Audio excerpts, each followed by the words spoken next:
চিকিৎসার গাফিলতিতে যুবক মৃত্যুর অভিযোগ রায়গঞ্জ মেডিকেল কলেজ ও হাসপাতালের বিরুদ্ধে সরব পরিবার। চিকিৎসায় গাফিলতির অভিযোগে এক যুবকের মৃত্যুকে কেন্দ্র করে চাঞ্চল্য ছড়িয়েছে রায়গঞ্জে। ঘটনাটি ঘটেছে মঙ্গলবার গভীর রাতে রায়গঞ্জ থানার অন্তর্গত দেবীনগর এলাকায়।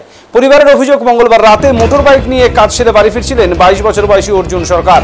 এই সময় উল্টো দিক থেকে আসা একটি বাইককে বাঁচাতে গিয়ে তার বাইক ডিভাইডারে ধাক্কা খায়। সেই সময় গলার শ্বাসনালী কেটে গুরুতর জখম হন তিনি। সঙ্গে সঙ্গে তাকে রায়গঞ্জ মেডিকেল কলেজ হাসপাতালে নিয়ে আসা হয়। অভিযোগ, হাসপাতালে পৌঁছেও সময় মতো সঠিক চিকিৎসা মেলেনি।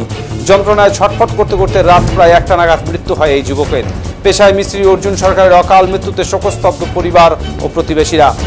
ঘটনার পর মৃতের পরিবার রায়গঞ্জ থানায় লিখিত অভিযোগ দায়ের করেছে। পাশাপাশি রায়গঞ্জ মেডিকেল কলেজ হাসপাতালের চিকিৎসার গাফিলতির বিষয়ে লিখিত অভিযোগ দায়ের করা হয়েছে। মেডিকেল কলেজের এমএসভিপি জানিয়েছেন, অভিযোগ খতিয়ে দেখা হবে। অন্যদিকে ঘটনাকে ঘিরে এলাকায় শোকের ছায়া। পাশাপাশি চিকিৎসা পরিষেবার গাফিলতি নিয়েও প্রশ্ন উঠেছে। ঘটনার তদন্তে নেমেছে পুলিশ।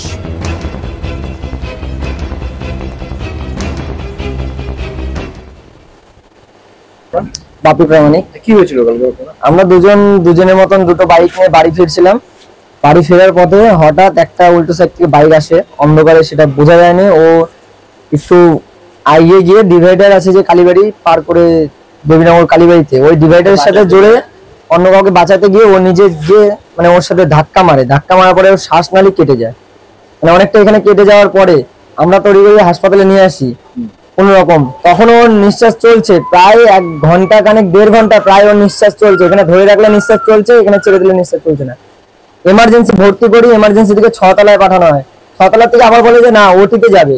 একজন ছিল, আবার ওটিতে নিয়ে যাওয়ার পরে আমাদেরকে ঢুকতে দেওয়া হয় না। প্রথমে পেশেন্টকে ঢুকিয়ে দেওয়ার পরে বের করে দেয়, বলছে ডাক্তারবাবু দেখবে। কোনো ডাক্তার নেই ওখানে। সঞ্জয় শেখ নামে পরে একজন আমাদেরকে জানায়, যখন আমরা 1টা নাগাদ আমরা যখন ওখানে কমপ্লেন জানাই, 11টা নাগাদ আমরা ওকে পেশেন্টকে ভর্তি করেছি, কিন্তু 1টা নাগাদের মধ্যেও কোনো লোক আসেনি ওখানে, কোনো ডাক্তারবাবু প্রেজেন্ট করেনি। একজন নার্স এসে 3 থেকে 4 বার ওর হাতে ফুটো করেছে, রক্ত হাত দিয়ে রক্ত বেরোচ্ছে, তাও সেলাইনটা ঠিকঠাক মতো হাতে দিতে পারছে না। তারপরে আমরা যখন চিল্লায় মানে 2-4 জন গিয়ে ওখানে অবজেকশন জানাই, তখন বলছে ডাক্তারবাবু রাউন্ড করে বেরিয়ে গেছে, দাঁড়াও আসতে। তো রাউন্ড করে এমার্জেন্সি পেশেন্টটাকে কিভাবে ডাক্তারবাবু দেখতে ভুলে গেলেন? আমরা এত হল্লা হচ্চল্লা হলো, তারপরে এমার্জেন্সি কিভাবে ডাক্তারবাবু দেখলেন? উনি আসলেন না কেন একবারও? আমাদের ওটাই বক্তব্য যে কেন আসলেন না। ডাক্তার ছিল না ওখানে? ছিল, বলছে ওটিতে ছিল। ওটিতে থাকার পরে পেশেন্টটাকে নিচে 6 তলায় পাঠালো। ডাক্তারবাবু বললো রাউন্ডে আসছি, নিয়ে যাও পেশেন্টটাকে বেডে দাও।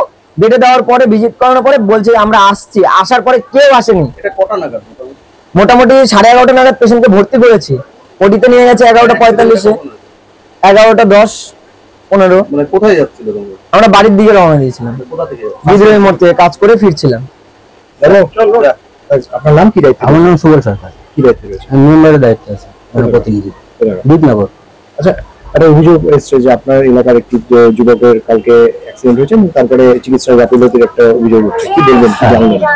তো জানলাম বলতে ওরা দুজন কাজের থেকে যাচ্ছিল রাত্রে মোটামুটি 10টা-11টা নাগাদ।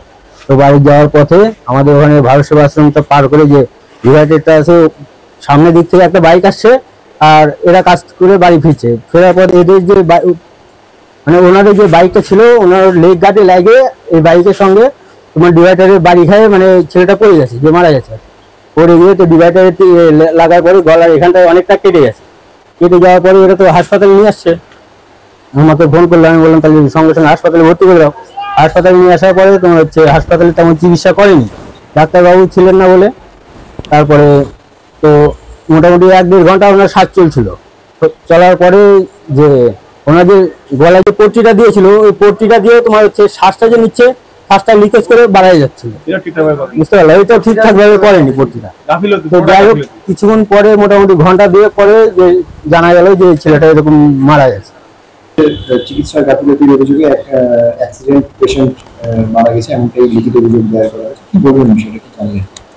লিখিত অভিযোগটা আমার কাছে এলে আমরা যেরকম সরকারি পরিষেবায় যদি কোনো গাফিলতি থাকে, ওরা যেটা কমপ্লেন করেছে সেটাকে আমরা সর্বদিক দিয়ে খতিয়ে দেখব, এবং সেই অনুযায়ী যদি কোনো নেগলিজেন্স অ্যাক্ট কিছু ধরা পড়ে, সেই অনুযায়ী সরকারি অনুযায়ী নিয়ম অনুযায়ী ব্যবস্থা।